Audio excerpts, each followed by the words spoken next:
Hi, இன்னைக்கு நம்ம அப்னானா அப்படிங்கிற ஒரு ஹிந்தி வார்த்தையை மைம், தும், ஆப், ஹம், யஹ், வஹ், ஏ, வே போன்ற வார்த்தைகளோடு சேர்த்து வாக்கியத்தில் எப்படி அமைக்கிறதுன்னு ஆங்கிலத்திலும் தமிழிலும் பார்க்கலாம்.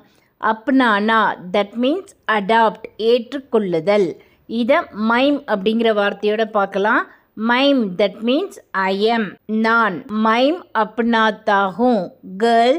மைம் அப்னாத்தி ஹூँ that means I adopt, நான் ஏற்றுக்கொள்கிறேன்.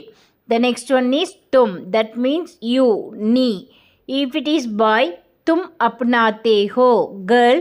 தும் அப்னாத்தி ஹோ that means you adopt, நீ ஏற்றுக்கொள்கிறாய். The next one is off, that means you. We will use this while giving respect, நீங்கள். If it is boy, आप अपनाते हैं, girl. आप अपनाती हैं that means you adopt, நீங்கள் ஏற்றுக்கொள்கிறீர்கள். The next one is हम, that means we, நாம். If it is boys, हम अपनाते हैं, girls. हम अपनाती हैं that means we adopt, நாம் ஏற்றுக்கொள்கிறோம். The next one is yah, vah, that means he, she, it. இவன், அவன், இவள், அவள், இது, அது. Now we will see the sentence. If it is boy, yah apnata hai, girl. Yah apnati hai, boy. Vah apnata hai, girl.